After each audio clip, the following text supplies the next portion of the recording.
Ariane Beauferré, le secrétaire général de l'ONU, Antonio Guterres, a déclaré mercredi dernier pour l'ouverture du sommet sur la lutte contre le réchauffement climatique que la dépendance de l'humanité aux énergies fossiles avait ouvert les portes de l'enfer. C'est toute une déclaration.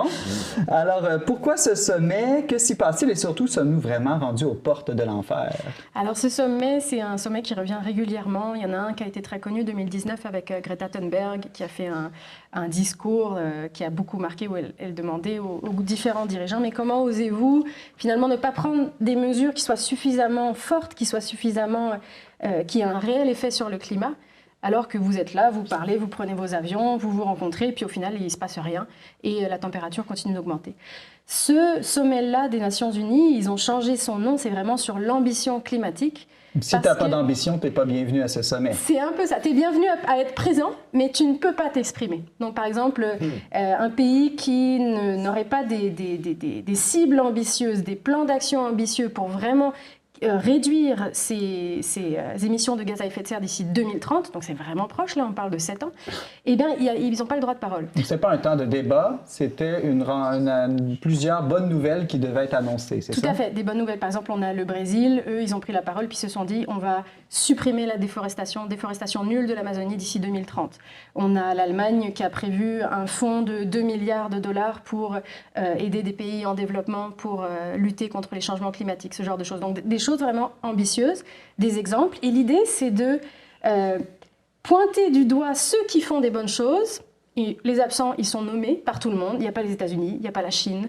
Le Canada est présent, mais on n'est pas un excellent joueur parce que notre exploitation en gaz et en pétrole augmente. Par contre, François Legault a été invité et même loué par Al Gore, je crois. Un petit peu, mais parce qu'au Québec, on est avantagé par l'hydroélectricité, c'est certain. Et on se démarque un petit peu par rapport au reste du Canada. Mais on a un contexte environnemental aussi qui le facilite, il ne faut pas l'oublier. On a quand même des défis aussi au niveau de la province. Là. Il y a des améliorations à faire, c'est certain. Comment, Ariane, ne pas être cynique, justement, tu le disais d'entrée de jeu, face à tous ces sommets qui semblent changer plus ou moins grand-chose à l'échelle internationale? Pourquoi est-ce que c'est si difficile de changer les choses? Et est-ce que, je me demandais, est-ce que le pape François ou l'Église catholique, elle, aurait une solution à proposer à tous ces chefs d'État? Alors, c'est sûr qu'il y a un certain cynisme, je pense, qui grandit dans la population face à ces sommets, parce qu'on a l'impression que les gens se rencontrent, puis au final, il ne se passe pas grand-chose. Surtout qu'il faut se rappeler que la prochaine COP, donc le prochain rassemblement sur le climat, ça va avoir lieu à Dubaï, aux Émirats arabes. Le chef de conférence, il a une compagnie pétrolière. Donc, tu te dis, c'est un magnat du pétrole qui finalement va inviter les pays à parler du climat. Il y a quelque chose quand même d'assez paradoxal là-dedans. Donc, il y a un certain cynisme et c'est pour ça aussi que ce sommet sur le climat et sur l'ambition, justement pour essayer de raviver l'intérêt des populations. Parce que c'est décourageant sinon. Si on est face à des gouvernements qui finalement n'ont pas l'air de vouloir faire grand-chose, pourquoi est-ce qu'individuellement on ferait des efforts au final? Quand on parle de sommet, je pense toujours au vénérable du sommet dans les 12 travaux d'Astérix. Finalement, c'est un peu ça. C'est une réunion de vieux monsieur, certains sont plus barbus que d'autres, mais de vieux monsieur qui lavent plus blanc les uns que les autres. Hein. C'est un peu ça, cette épreuve-là. C'est un peu ça. Qui montre là, qu'il y a la plus belle pile de serviettes bien blanchies. Oui, c'est pour faire une pression morale, exactement. C'est du marketing. Mais pas que du marketing. Ils veulent vraiment montrer, regardez, eux ils font bien, vous ne faites pas bien, quand est-ce que vous allez vous réveiller? L'Église là-dessus, elle, ça fait...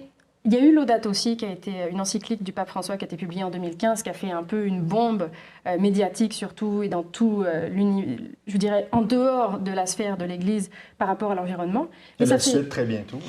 Oui, le pape qui a annoncé la suite de Laudato aussi pour le 4 octobre. Mais ça fait beaucoup plus longtemps qu'on en parle. Déjà, le pape Paul VI, dans les années 70, il disait les progrès scientifiques les plus extraordinaires, les prouesses techniques les plus étonnantes, la croissance économique la plus prodigieuse, si elle ne s'accompagne pas d'un authentique progrès social et moral, se retourne en définitive contre l'homme. Donc c'est intéressant, ce qu'on voit. Parce que le progrès social et moral est lié au progrès environnemental. C'est ça, mais le problème c'est que, et là on peut passer à Benoît XVI, comment est-ce qu'on peut avoir un progrès moral s'il n'y a plus de morale?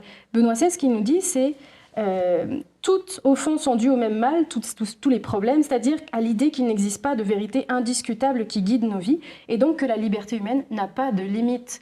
Donc le progrès moral, d'où est-ce qu'il va venir en fait? Cette volonté de faire différemment, cette volonté de prendre soin des plus démunis, des pays en développement, cette volonté de penser à long terme, si on n'a pas une vérité indiscutable qu'on doit se battre pour le bien commun, c'est juste impossible. Et donc c'est pour ça que moi je crois vraiment que ce qu'on doit rechercher, c'est une conversion. Mais pas juste une conversion écologique, une conversion, vraiment se détourner du mal, ça implique une conversion à Dieu aussi. Donc en fait, à chaque fois qu'on fait de l'évangélisation, on travaille aussi pour l'environnement. Intéressant. Mais je me demandais, Ariane, là, rapidement, on parle que le président, pas le président, mais Antonio Guterres utilise l'expression des portes de l'enfer. Utiliser la peur pour stimuler le changement, les changements de comportement. Oui. Est-ce que c'est vraiment une bonne attitude? Parce qu'on a souvent reproché à l'Église catholique d'utiliser la peur autrefois pour susciter des conversions. On dirait en ce moment qu'on reprend ce même procédé pour l'environnement. Je pense parce qu'ils n'ont pas d'autres outils, malheureusement. Parce qu'ils n'ont pas vraiment de pouvoir de pression sur les gouvernements. C'est un acte volontaire, participer au COP, participer au sommet, même si les résultats, eux, à cause des engagements de l'accord de Paris de 2015, les pays doivent publiquement dire quels résultats ils ont atteints, qu'est-ce qu'ils ont mis en œuvre. Mais à part ça, ils sont complètement libres de faire ce qu'ils veulent. Donc oui, on veut faire peur pour faire du changement. Est-ce que ça va fonctionner? Moi, j'en suis pas certaine. C'est un aveu d'impuissance. Un aveu d'impuissance, c'est certain. La peur, c'est vrai, dans une famille, un père qui terrorise ses enfants.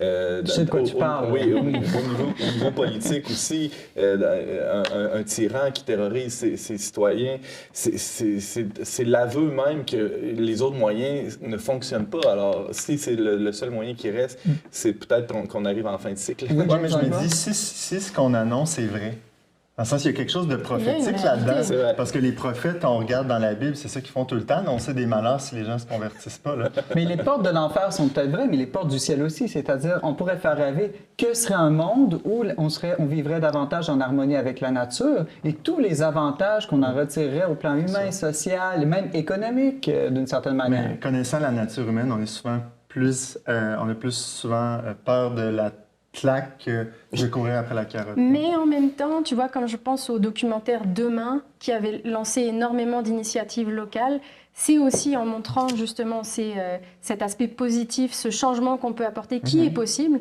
qu'il peut y avoir des réelles différences à l'avenir. Si on dit « sauvons la planète », juste en enlevant toutes les voitures, ça semble négatif. Mais si on dit on va proposer des nouveaux modes de transport qui vont être plus rapides, plus confortables, plus agréables, là, peut-être que je vais m'y ouvrir davantage. Bien, merci beaucoup, Ariane. Au plaisir.